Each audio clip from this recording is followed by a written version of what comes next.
Thank you, Melissa. How's everybody doing today? Amazing turnout on a beautiful, beautiful afternoon. Now, I know there's a lot of angst, a lot of hurt, a lot of pain, a lot of fear right now. And I think it is driving us a lot of mad, right? We're really being pushed to the brink here. Whether it's children being separated from their parents, or whether it's watching our commander-in-chief fail to stand up for his own country in the face of an adversary, whether it's healthcare being ripped away from the most vulnerable amongst us for a tax break for a wealthy few, whether it's deciding that it's okay to add $1.5 trillion to our deficit and bankrupt our future on the backs of working and middle-class families for a tax break for big corporations and a wealthy few, whether it's rolling back regulations that are meant to protect our air and our water so that we can continue to transition properly away from fossil fuel to renewable. Instead, we are backtracking. No matter where you look, it seems as if we are under siege. And unfortunately, we have a congressman who is not just complicit in all of this, he is front and center, on the front lines, marching against our interests, taking us backwards, instead of thinking about what the vision ought to look like for the place we call home. Now, some of you know, I grew up in this region, Schenectady, working class kid. And the reason why this matters so much personally for me is because my story would not be possible for the values, without the values that have been in place, that this country is anchored in. The values that are actually under siege right now. What do I mean by that? I'm talking about equality.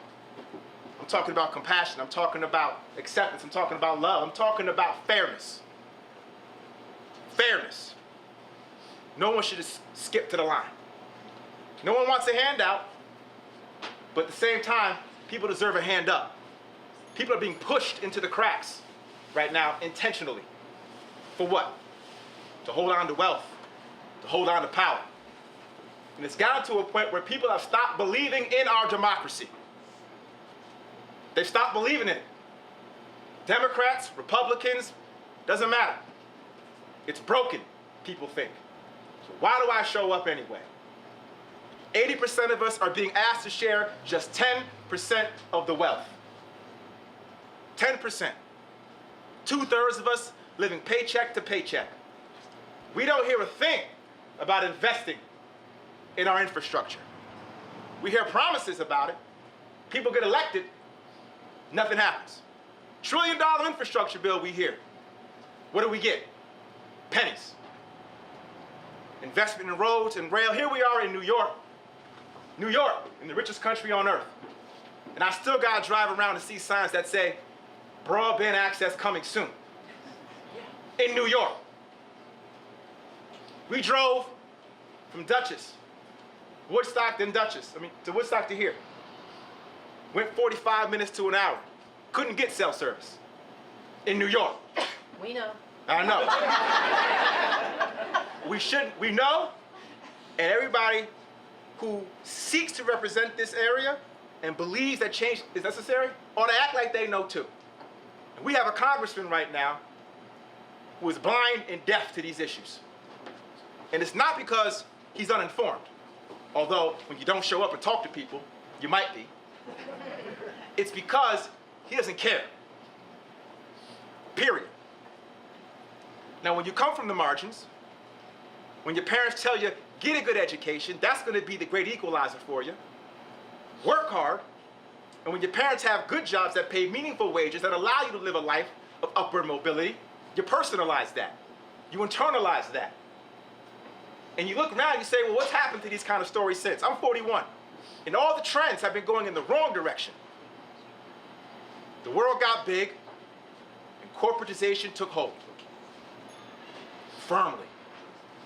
And we have not been able to send anybody to Washington to take this on in a meaningful way and do so with the conviction and the passion that must be put on display for the people.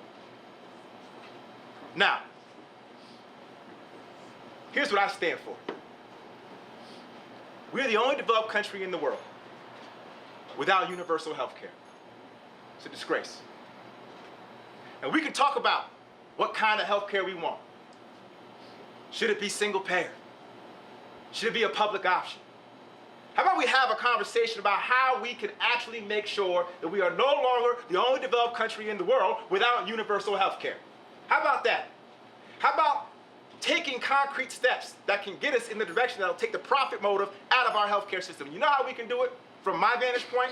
A step that we can achieve right away is making sure that anybody who wants to opt into Medicare can. You drive down premiums, you drive down deductibles, and that is an achievable step that we can do on day one. And you better believe that's what I'm going to fight for. I'm also going to fight to make sure that Medicare can negotiate with Big Pharma. Yeah. It is a crime that that is legal. The fact that prescription drug companies can pay generic brand companies to shelve their products to make sure we have to keep getting price gouged. That should be a crime. But it's not.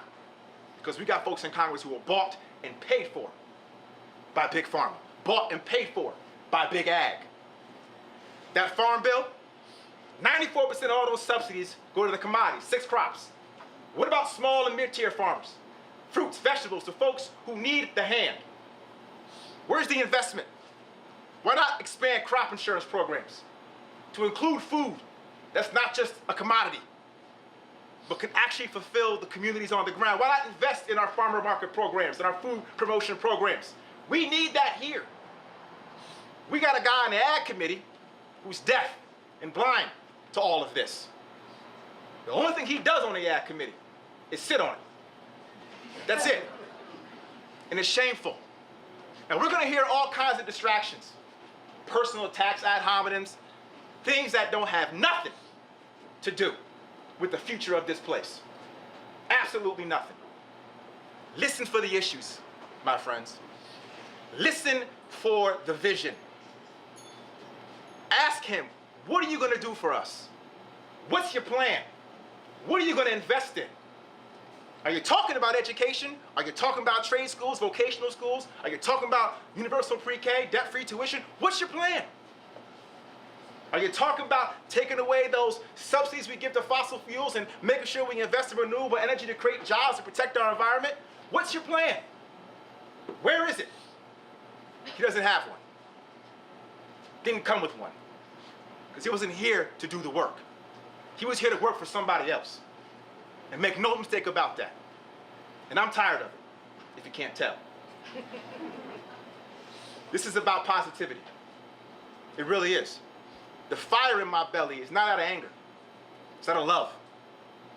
Because I know we're better than this. I know we can be better than this. And I know we deserve better than this.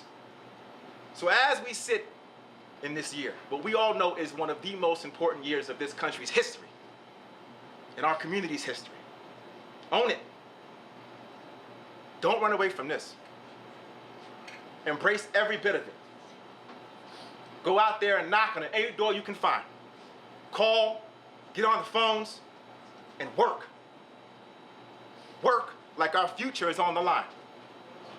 Because it is. And I promise you, I'll be there with you every step of the way. Working. So thank you. Thank you for being here. Let's get to work.